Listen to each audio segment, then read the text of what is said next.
Hello दोस्तों, आप सभी का बहुत बहुत स्वागत है हमारे YouTube channel HP knowledge for you में। दोस्तों, एससीईआरटी की ओर से बीएड डीएड काउंसलिंग के लिए बिग अपडेट जारी कर दिया है। यानी कि जितने भी अभ्यर्थियों को कॉलेज नहीं मिला है, किसी भी कॉलेज में नाम नहीं आया है, उन सभी के लिए जरूरी सूचना एससीईआरटी की ओर से जारी कर दिए हैं। और इसी के साथ ही अब फिर से नया फॉर्म शुरू होगा। जितने भी अभ्यर्थियों को कॉलेज नहीं मिला है या जिन भी अभ्यर्थियों ने अभी तक इसमें फॉर्म नहीं भरे हुए हैं, उन सभी को अब दोबारा से मौका मिलने वाले हैं। तो चलिए दोस्तों, क्या एससीईआरटी की ओर से क्या क्या अपडेट आया हुआ है, कंप्लीट जानकारी इस वीडियो के माध्यम से हम आपको देते हैं। आपको अपने मोबाइल में छत्तीसगढ़ एससीईआरटी के जो ऑफिशियली पेज है वो ओपन कर लेना है। देख सकते हैं इसके जो होम पेज है वो आपको कुछ इस प्रकार से देखने को मिलने वाले हैं। तो आज की इस वीडियो में हम जानेंगे जो एससीईआरटी की ओर से ऑफिशियली अपडेट जारी करती है उसी के बारे में कंप्लीट इन्फॉर्मेशन देंगे। तो इसके लिए आपको सिंपली नीचे की ओर आना है एंड यहाँ पर बीएड डीएड काउंसलिंग के लिए जो शेड्यूल बना हुआ है सिंपली आप इसी पे क्लिक कर दीजिएगा एंड यहाँ पर आपके सामने नेक्स्ट पेज कुछ इस प्रकार से ओपन होगा। देन यहाँ से आप नीचे की ओर आएंगे तो सबसे लास्ट हमें देखने को मिलने वाले हैं जो ऑनलाइन काउंसलिंग है। तो लिंक प्रोवाइड किए गए हैं एससीईआरटी की ओर से। सिंपली फ्रेंड्स इसी पे क्लिक करके नेक्स्ट पेज आपके सामने प्रोग्राम डिटेल वाला ओपन होकर आएगा।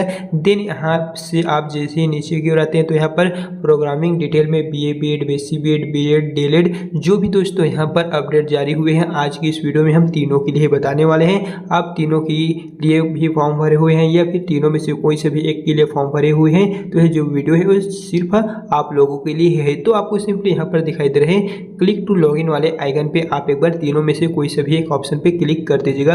आप दोनों में से या तीनों में से कोई सा भी एक ऑप्शन पे क्लिक करेंगे इसी पेज में आएंगे। देन दोस्तों यहाँ से आप देख सकते हैं स्क्रॉल होते हुए आ रहे हैं इंपॉर्टेंट इंस्ट्रक्शन। यहाँ से आप देख लीजिएगा इंपॉर्टेंट इंस्ट्रक्शन के यहाँ पर जो ऑप्शन है वो आपको मोबाइल में ओपन होकर आ रहा है। लेकिन बहुत सारे स्टूडेंट का कहना है कि हमारे मोबाइल में एससीईआरटी का पेज शो नहीं हो रहा है। तो इस लिंक को हम अपने टेलीग्राम में प्रोवाइड कर देंगे और टेलीग्राम के लिंक को डिस्क्रिप्शन में डाल देंगे जहाँ पर आप डायरेक्ट यह जो पेज है वहाँ पर विजिट कर पाएंगे। तो सिंपली दोस्तों आपको इसी पे क्लिक करते नहीं या फिर यह जो PDF है उसे हम अपने टेलीग्राम में ही प्रोवाइड कर देंगे। सिंपली आप क्लिक कर दीजिए एंड यहाँ पर आपके सामने नेक्स्ट नोटिफिकेशन कुछ इस प्रकार से ओपन होगा जहाँ पर आप देख सकते हैं BEd DEd BA BEd basic BEd online counselling हेतु महत्वपूर्ण गाइडलाइन जारी कर दे। तो चलिए सभी को हम एक एक करके बताते हैं तो आप वीडियो को छोड़कर कहीं मत जाइएगा। यहाँ पर लिखा हुआ है काउंसलिंग में आवेदन करने के पश्चात सबसे पहले आवेदन कब प्रिंट आउट आपको ले लेना है या फिर दोस्तों ये जो है वो पहले वाले हैं। फिर नेक्स्ट है प्रत्येक चरण में अभ्यर्थियों को 2 बार ही आवंटन किया जाएगा। यदि किसी कारणवश अगर आपका नाम नहीं आता है या फिर कोई सा भी कॉलेज आपको अलाउड नहीं होता है तो उसके पश्चात आपको क्या करना है,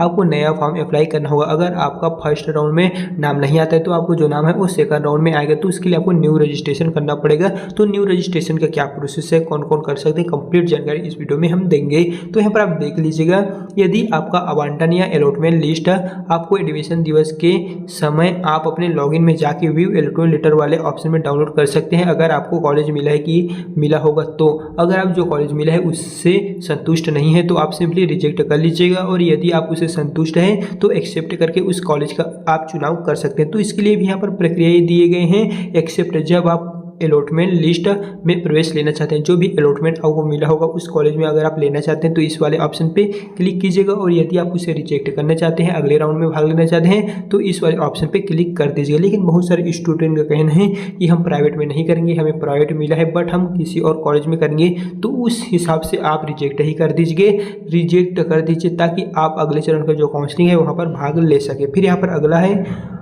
दोनों ऑप्शनों में से एक ऑप्शन आपको अवश्य चुनना होगा। अगर आप दोनों में से कोई सा भी एक ऑप्शन को नहीं चुनते हैं तो आप अगले राउंड के लिए भाग नहीं ले पाएंगे, आपका नाम किसी भी लिस्ट में जारी नहीं होगा। तो हम यही सजेस्ट करेंगे कि आप दोनों में से कोई सा भी एक ऑप्शन चुन लीजिएगा। अगर आपको कॉलेज लेना है तो एक्सेप्ट, नहीं लेना है तो रिजेक्ट वाला जो ऑप्शन है वो चूज़ करके आगे बढ़ लीजिएगा।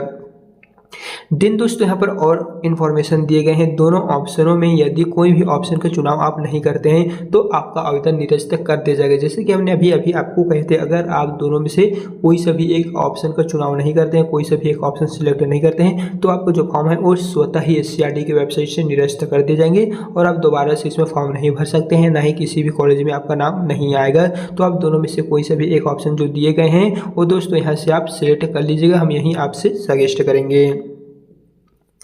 फिर यहाँ पर 5th नंबर पे लिखा हुआ है आवंटन की तिथि अलॉटमेंट लिस्ट।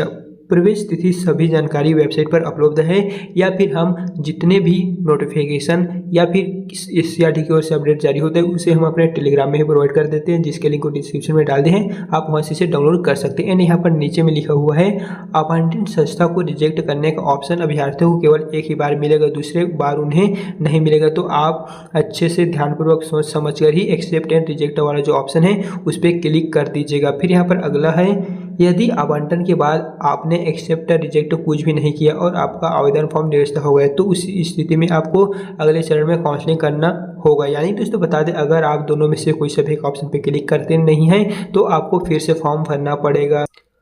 तो फिर से फॉर्म कब से डलाया जाएगा, चलिए इसके बारे में भी हम आपको यहाँ से जानकारी देते हैं। तो इसके लिए आपको सिंपली नीचे की ओर आना है। देन फ्रेंड्स यहाँ से आप देख सकते हैं जो द्वितीय चरण के लिए फिर से फॉर्म डलाया जाएगा, वो यहाँ पर पंजीयन एवं ऑनलाइन विकल्प फॉर्म जमा करने की जो तिथि है वो 1 अक्टूबर से 5 अक्टूबर, टोटल 6 दिनों का आपको टाइम मिलने वाले हैं, 5 से 6 दिनों का। इन दिनों आप अपना जो फॉर्म है उसमें सुधार कर सकते हैं या फिर कॉलेजों को चयन कर लीजिएगा और आप नया भी रजिस्ट्रेशन वहाँ से कर सकते हैं, जिसके पश्चात जो लिस्ट होगा वो 9 से 10 के बीच में जारी होगा। और यदि आपका नाम आ जाता है तो ये फाइनल वाले लिस्ट में आपको देखने को मिल जाएगा, और लिस्ट में नाम आ जाएगा तो एडमिशन के लिए कुछ इस प्रकार से डेट दिए गए हैं, यहाँ से आप जा सकते हैं। तो इस तरह हमने आपको कंप्लीटली इन्फॉर्मेशन दे दी है कि जो SCRT की ओर से अपडेट जारी हुआ है उसमें क्या क्या कहा गया है। एंड अभी जितने भी नोटिफिकेशन हमने बताए हैं उन सभी का जो PDF है, नोटिफिकेशन है, उसे हम अपने टेलीग्राम में प्रोवाइड कर देंगे। तो फ्रेंड्स अगर वीडियो पसंद आए तो वीडियो को लाइक करना ना भूले। तो चलिए फिर मिलते हैं इस तरह एक नेक्स्ट वीडियो के साथ।